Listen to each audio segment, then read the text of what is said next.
श्री स्वामी समर्थ. नमस्कार मित्रांनो. भावाचं नातं ही निसर्गाची एक अद्भुत देणगी आहे. ज्या हाताने आपण जगाचं बोट धरून चालायला शिकलो, त्याच हातामध्ये हात गुंफून आपण लहानाचे मोठे होतो. पण आजच्या या धावपळीच्या आणि स्वार्थी जगात याच नात्यामध्ये कधी मिठाचा खडा पडतोय समजत नाही. जगातील सर्वात कटू सत्य हेच आहे की ज्यांच्यासोबत आपण बालपण घालवलं, ज्यांच्यासोबत एकाच ताटात जेवण केलं, तो सक्का भाऊ एक दिवस आपला सर्वात मोठा शत्रू बनून समोर उभा टाकतो. हे का घडतं? यामागे कोणतं असं कारण आहे जे रक्ताच्या नात्यात विषाचं काम करतं? खरे तर या वैराची सुरुवात कधीच एका दिवसात होत नाही. ती हळूहळू मनाच्या कोपऱ्यात साठत गेलेल्या अपेक्षामधून आणि तुलनेतून निर्माण होते. जेव्हा आपण आपल्या भावाच्या प्रगतीकडे आनंदाने बघण्याऐवजी तो माझ्यापेक्षा पुढे का गेला या नजरेने बघू लागतो, तेव्हा तिथूनच नात्याचा अंत सुरू होतो. जमिनीचे तुकडे, पैशाचे उपवार आणि अहंकाराच्या लढाया केवळ निमित्त असतात. खरं कारण असतं एकमेकाबद्दल हरवलेला विश्वास. लोक म्हणतात की शत्रू बाहेरून येतो, पण लक्षात ठेवा, घराचा पाया जर भक्कम असेल तर बाहेरचं कोणतंही वादळ घर पाडू शकत नाही. सक्का भाऊ शत्रू होण्यामागची सर्वात मोठी चूक म्हणजे तिसऱ्या व्यक्तीला आपल्या वादात जागा देणं. जेव्हा दोन भावाच्या भांडणात बाहेरचा माणूस सल्ला द्यायला लागतो, तेव्हा तो आपल्या फायद्यासाठी नात्याची उरली सुरली विनय उकळून टाकतो.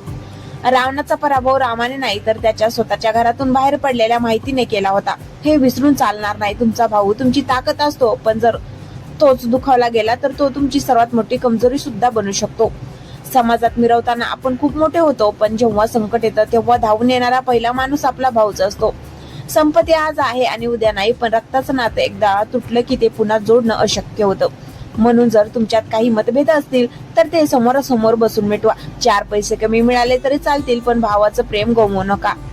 कारण जगाच्या पाठीवर किती यश मिळवलं तरी आपल्या भावाच्या पाठीवरची शेब्बासकीची थाप जी ताकद देते, ती ताकद जगातली कोणती दौलत देऊ शकत नाही. नातं टिकवण्यासाठी कधीतरी नम्र होणं किंवा थोडा त्याग करणं म्हणजे पराभव नसतं, तर तो आपल्या घराला आणि नात्याला वाचवण्याचा एक प्रामाणिक प्रयत्न असतो. शेवटी समशानापर्यंत सोबत जायला जगातील गर्दी येत नाही, तर तो सक्का भाऊच खांदा द्यायला पुढे येतो. हे वास्तव कधीच विसरू नका. रक्ताच्या नात्यात जेव्हा स्वार्थ शिरतो, तेव्हा त्या नात्याचं रूपांतर जगातील सर्वात मोठ्या युद्धात होतं. आपण बाहेरच्या शत्रूशी लढायला ढाल तलवार घेऊन तयार असतो, पण जेव्हा वार घरून होतो तेव्हा माणूस आतून पूर्णपणे खचून जातो. जगाचं एक अत्यंत कटू सत्य आज डोळ्यात अंजन घालण्यासारखं आहे. तुमचा सक्का भाऊ तुमचा वैरी तेव्हाच होतो जेव्हा तुमच्यात संवाद कमी आणि अहंकार जास्त होतो. बालपणी एकाच खेळण्यावरून भांडणारे आपण मोठेपणे जमीनच्या तुकड्यासाठी किंवा पैशाच्या व्यवहारासाठी एकमेकाचे जीव घ्यायला उठतो. हे दुर्दैव नाही का? लक्षात ठेवा, जोपर्यंत तुमची वरजमूट घट्ट आहे तोपर्यंत जगाची ताकद नाही की तुम्हाला कोणी हरू शकेल. पण जेव्हा भावाभावाचं फूट पडते तेव्हा केवळ 2 माणसं वेगळी होत नाही, तर एक संपूर्ण साम्राज्य कोसळायला सुरुवात होते. लोक म्हणतात माझा भाऊ माझ्याशी नीट वागत नाही, पण कधी स्वतःच्या वागण्याचा विचार केलाय का? आपण बाहेरच्या लोकांशी किती गोड बोललो तरी घरच्या माणसाला आपण गृहीत धरतो. हा तर आपलाच आहे, याला काय सांगायचं, ही ती सर्वात मोठी चूक आहे जिथून दुरावा सुरू होतो. दुसरी महत्वाची गोष्ट म्हणजे तुलना. समाज, नातेवाईक आणि कधी कधी स्वतः आई वडील सुद्धा 2 भावाची तुलना करतात आणि तिथूनच मस्कराचं बीज पेरलं जातं. तुमचा भाऊ तुमच्यापेक्षा जास्त कमवत असेल तर त्याचा अभिमान बाळगला शिका, हेवा नाही. कारण उद्या जर तुमच्यावर वाईट वेळ आली तर मदतीसाठी धावणारा पहिला हात हा तुमच्या भावाचाच असेल, त्या त्रयस्थ लोकांचा नाही, ज्याच्या सांगण्यावरून तुम्ही आपल्या माणसाला लांब केलं. आजची ही चढाओढ, हा पैसा, ही प्रतिष्ठा सगळं इथेच राहणार आहे. इतिहासाची पान उलटून बघा. मोठी मोठी घर केवळ बाहेरच्या आक्रमणामुळे नाही तर घरच्या भेदाभेदीमुळे मातीला मिळाली आहेत. जर तुम्हाला वाटत असेल की तुमचा भाऊ तुमचा शत्रू होतोय तर एकदा शांतपणे विचार करा, कुठेतरी तुमच्या शब्दांनी किंवा तुमच्या वागण्याने त्याचं मन तर दुखावलं गेलं नाही ना? नातं टिकवण्यासाठी कधीतरी मोठं होण्यापेक्षा लहान होणं जास्त महत्वाचं असतं. कारण झुकणारं झाड कधीच तुटत नाही, पण ताठरपणा दाखवणारे वासे वाऱ्याच्या एका झोकात कोसळून पडतात. जगाला दाखवून द्या की रक्ताचं नातं बाजारातल्या व्यवहारापेक्षा कित्येक पटीने श्रेष्ठ आहे. शेवटी मेल्यावर खांदा द्यायला आणि सरणावर अग्नी द्यायला सक्का भाऊच लागतो. तिथे तुमची बँक बॅलन्स किंवा तुमची संपत्ती येत नाही. हीच वेळ आहे जुन्या जखमा भरून काढण्याची आणि आपलं माणूस जपण्याची. ज्या रक्ताच्या नात्यासाठी माणूस कधीही मरायला तयार असायचा, आज त्याच रक्ताच्या नात्यात पाणी कसं काय झालं? जगाचं सर्वात कटू सत्य हे आहे की बाहेरचा शत्रू तुम्हाला फक्त जखम देऊ शकतो, पण उद्ध्वस्त करण्याची ताकद फक्त तुमच्या घरच्या माणसात असते. आपण म्हणतो की माझा सक्का भाऊ माझा शत्रू झाला, पण हा शत्रू एका रात्री जन्माला येत नाही. ही शत्रुत्वाची भिंत उभी राहते ती संशयातून, पैशाच्या मोहातून आणि मीपणाच्या अहंकारातून. ज्या भावाच्या हाताला धरून तुम्ही अंगणात खेळायला शिकलात, ज्याच्या पाठीशी उभे राहून तुम्ही जगाशी लढलात, आज त्यात विरुद्ध उभं राहताना तुमचं काळच कसं काय थरथरत नाही? हीच मोठी चूक आहे जी आज घराघरात घडते. माणूस संपत्ती कमवण्याच्या नादात माणसं गमवत चालला आहे. लक्षात ठेवा, जेव्हा दोन भाऊ भांडतात तेव्हा फायदा तिसऱ्याचा होतो. समाज तुमच्या दुःखावर अश्रू ढाळायला येत नाही, तर तुमच्या घराची लागलेली आग पाहिला आणि त्यावर हात शेकायला येतो. लोक तुमच्या समोर तुमची बाजू घेतील आणि भावाच्या समोर त्याची बाजू घेतील, कारण त्यांना तुमचं घर उद्ध्वस्त होताना बघण्यात एक वेगळाच आनंद मिळतो. तुमची सर्वात मोठी चूक हीच असते की तुम्ही तुमच्या रक्ताच्या माणसापेक्षा त्या लोकांच्या शब्दावर विश्वास ठेवता, जे तुमच्या प्रगतीवर जळत असतात. रावणाचे 10 डोकी असूनही तो हारला, कारण त्याचा भाऊ त्याच्या विरुद्ध होता, आणि पांडव फक्त 5 असूनही जिंकले, कारण त्यांच्यात एकी होती. शक्ती तलवारीत नसते, शक्ती एकजुटीत असते, आणि ही एकजूट जेव्हा तुटते तेव्हा माणसाचं पतन सुरू होतं. आज तुमच्याकडे खूप पैसा असेल, गाडी असेल, मोठा बंगला असेल, पण जर तुमच्या घरात तुमच्या भावाशी तुमचं बोलणं नसेल, तर तुमची ही श्रीमंती फक्त एक पोकळ प्रदर्शन आहे. जमीन, जुमला, पैसा, अडका हे सर्व इथेच राहणार आहे, कोणीही सोबत घेऊन जाणार नाही. पण जेव्हा तुम्ही संकटात असता तेव्हा हॉस्पिटलच्या बाहेर कोणीतरी उभं राहण्याची गरज असते. तेव्हा तुमचे मित्र किंवा तुमचे लांबचे नातेवाईक नाही, तर तुमचा तोच सक्का भाऊ धावत येतो, ज्याच्याशी तुम्ही वर्षानुवर्षे आबोला धरला होता. नात्यात कधीतरी कमीपणा घ्यायला शिका. मी का चुकू या एका प्रश्नामुळे लाखो संसार राग झाले आहेत. जर तुमचा भाऊ चुकत असेल तर मोठ्या भावाच्या नात्याने त्याला सावरून घ्या, आणि जर तुम्ही लहान असाल तर मोठ्याचा मान राखायला शिका. लक्षात ठेवा, सक्का भाऊ जर पाठीशी असेल तर नशिबाशी लढण्याची ताकद सुद्धा दुप्पट होते. आजच मनातला राग काढून टाका आणि आपल्या भावाशी संवाद साधा, कारण गेलेली वेळ आणि तुटलेलं नातं पुन्हा कधीच परत येत नाही. जगाच्या रंगमंचावर वावरताना आपण अनेक माणसं जोडतो, मित्र बनवतो, नातेवाईक जमवतो, पण ज्यांच्यासोबत आपलं रक्ताचं नातं असतं तो सक्का भाऊ जेव्हा शत्रू होतो तेव्हा समजून जा की तुमच्या विनाशाची सुरुवात झाली आहे. हे जगाचं सर्वात कटू सत्य आहे की बाहेरचा वार झेललेलं शरीर खंबीर असतं, पण घरच्या माणसाने दिलेला घाव थेट काळजाला आरपार चिरून जातो.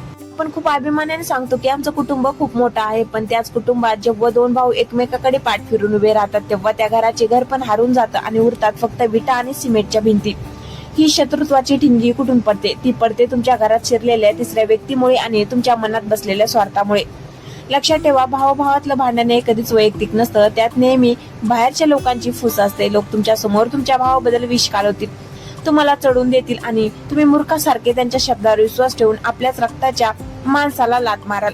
पण विचार करा, जेव्हा तुमचं लेकरू आजारी असतं किंवा तुमच्या घरावर एखादी मोठी आपत्ती येते तेव्हा हे बाहेरचे लोक फक्त कसं झालं हे विचारायला येतात, पण तुमचा तो सक्का भाऊ त्याच्याशी तुमचं भांडण पडद्या मागून तुमच्यासाठी धावपळ करत असतो. हीच ती मोठी चूक आहे जी आपण वारंवार करतो. लोकांच्या सांगण्यावरून आपल्या भावाच्या नियतीवर शंका घेणं. पैसे आज आहेत उद्या जातील, पण रक्ताचं नातं बाजारात विकत मिळत नाही. बऱ्याचदा आपण जमिनीच्या एका तुकड्यासाठी किंवा किरकोळ संपत्तीसाठी सख्या भावाचं तोंड बघणं सोडून देतो. पण विचार करा, ज्या जमिनीसाठी तुम्ही भांडताय ती जमीन तुमच्या आधी कोणाची तरी होती आणि तुमच्या नंतरही कोणाची तरी होणार आहे. तुम्ही काय सोबत घेऊन जाणार आहात? रिकाम्या हाताने आलात आणि रिकाम्या हाताने जाणार आहात, पण मागे उरेल ते फक्त तुमच्या नात्यातलं प्रेम किंवा कडवटपणा. रावणाने सोन्याची लंका कमावली होती, पण भावाचा साथ गमावला म्हणून तो संपला. पांडवाकडे काहीच नव्हतं, पण 5ही भावांची एकी होती म्हणून त्यांनी अख्खं कुरुक्षेत्र जिंकलं. आज तुमच्यात आणि तुमच्या भावात जर दुरावा असेल तर तो अहंकार बाजूला ठेवा. मी का बोलू या एका वाक्याने जगातील सर्वात सुंदर नाती उद्ध्वस्त केली आहेत.